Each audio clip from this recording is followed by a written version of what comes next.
Hello, folks. How are you? Happy Saturday to everyone. We got a couple of people here.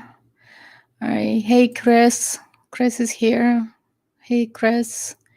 I hope you had a good week. And Jackie. Hello, Jackie. Sorten's here. Okay. I just wanted to let you know that we have some delay. And last time, actually, I missed a couple of questions. Unfortunately, I don't know what happened. But you can ask them this time if I missed something. And also in the About Us section, you can, my email is there, so you can send me an email. I answer. I don't have that many people, so you get personal attention from me. Okay. And Stan is here. Hi, Stan. And so today is Q&A. And I hope you got yesterday the action plan video.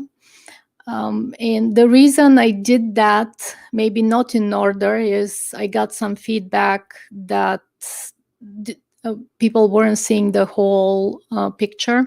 So I decided, well, I'll do a video and I list all the steps that you need to take. And if you're faster, you can actually do things before we get to that lessons or video. So that's why I did that. But if you don't have questions on the action plan, then go ahead and ask anything. So we'll be here until we have questions. After we answer all the questions, we'll end the video. And I'm assuming you can hear me, but just tell me if yes or no, if everything's okay. So, as I said, there is some delay from time to time. And you can start with your questions. Actually, one thing I forgot, and I should ask you every time when we have a Q&A, if you did something, if you were successful, even if you made an offer, whatever you did, please share it, because it helps others. And sharing your experience helps everybody else. So please do, if you've done something and it was successful, even if it was a failure, just share that.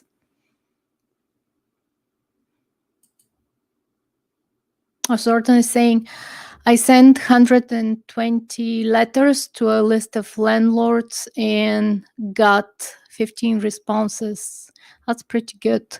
I am making offers on 10. This was my first mailing, so maybe I got lucky, but I was happy with the response. Hey, direct mail is not dead. I guess if you have the right mailing list. Did you mail to evictions, or if you want to share? If you don't, that's fine. And okay, what is the best way? Stan is asking, what is the best way to get started with minimum risk? And I am going to assume that that's getting started in real estate investing. There are two ways. The first way is house hacking. It became really popular in the last decade. You can buy a duplex, triplex, quad, or a large house and live in one unit and rent the rest, or live in one room and rent the rest. You can also do Airbnb with the rest. And so this is one way you can start with minimum risk. The other is buy as owner-occupant, live in the property for 2 years, or even not 2 years, but you get the tax break if you do. and sell and move to rent it and move to another property. This way, actually, you're getting the best rates on your mortgage. And a lot of people, I got started like that. A lot of people get started like that. If you do, though, make it intentional, and make sure you don't get frustrated when by any chance you get a bad tenant the first year. Just keep going, keep learning, and just slowly increase your rental portfolio. That's another way to do it. So that's no more questions. Okay. All right. As I said, there is okay. I found Jackie saying I found a duplex and made an offer. The problem is that both sites are occupied on a 1-year lease, and my plan was to house hack. Smart. How do I vacate one of the units? Well, one way will be to approach the tenants and ask them, give them cash and tell them what you want to do, and tell them that you want to live in one of the units, and ask them if they want to move out. That's one way. Another way is get the lease from the seller. You should be getting that anyway, but get the lease. And sometimes in the lease, there may be a clause that specifies what should happen if the seller sells the property, what should happen with the tenants. I mean, sometimes there might be something about like 120 days. If you sell the property, they have certain time frame to move out. So check that. And if not, try cash. Okay, so find a duplex. Okay. Chris is saying, I found a house that can be used as a duplex. The basement has a separate entrance and can be rented. However, our agent is advising us to offer to 20,000 over asking price. Is it worth it? Well, Chris, it's I don't know much about it other than they asking. Your agent is advising you to pay 20,000 over, and I'm not surprised because the market is just crazy. One question you should ask yourself: if you move out, maybe the numbers work now, but if you move out and if you have to rent both the basement and the upstairs, would your cash flow be positive? Because if you don't plan to live in that house forever, this is a question that will come up, and you don't want to ever be in a position where you have a negative cash flow. So run the numbers and see if everything works. If it does, and you plan to live in one of the units, fine. One caution is when you run the numbers, don't compare a basement apartment, 1 bedroom, with a bedroom in a building that has amenities. And the same thing applies for upstairs. Make sure you get a good rental comps so that you can get good numbers. From when you run the numbers, you have an idea if this is a go or no. Okay. Certain is asking, do you think it's worth getting a real estate license? I'm not looking to sell properties. The answer to that is yes and no. And I'll start with the negatives. You maintaining a real estate license requires yearly probably around $800-900 for all the dues and everything you need to pay. And the other thing is every 2 years, and I don't know your state, but you have to take a class and renew. So those would be the negatives. Now, the positive and are first, you have access to the MLS, which gives you, I would say, better comms and access to statistics that are not available to other real estate investors. And also, you get a discount on when you sell and buy. However, that discount is not a lot unless you have a good split with your broker, because once you pay 1.5% to your broker, you only left with 1.5%. And the last thing, even though you don't plan to sell properties, what could happen is, because you will be networking with others, just naturally you probably end up selling some. So that's extra cash in your pocket. I would say yes, if you don't mind doing the initial work getting license. I would say yes, definitely worth it. Okay.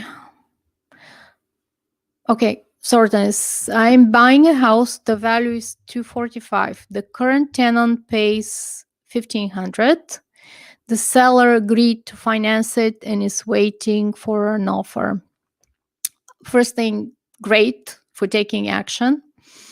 And so this, again, I don't know much about it. There are a lot of numbers that are missing. But just looking at, and if I apply the 1% rule, it just doesn't make sense, because okay, I'm missing the second. Okay, the second part of the question is the rest of the question. Okay, I was thinking of offering 200,000 with 20,000 down. What do you think? So the rent is 1,500, and let's say that the seller accepts 200,000. This, if you apply, because we don't have all the numbers, if you apply the 1% rule, it just doesn't work, because if you buy it for 200,000, you should be getting at least 2,000 in rent. In current rent is 1,500, unless the rent is really below market price, which, $500 it's unlikely. But it's probably, I'll probably keep moving on this, keep looking.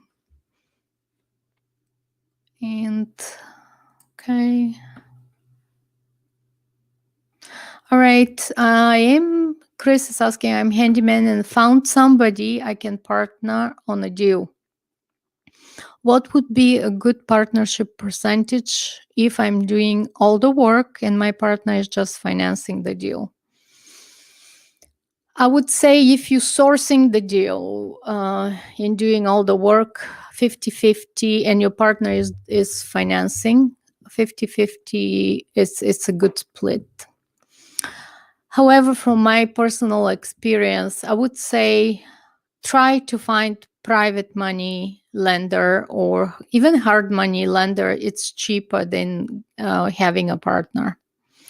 Unless this partner adds something else other than cash, try first to finance it in other ways, and then the last resort, get a partner. Although I have to say that's how I started.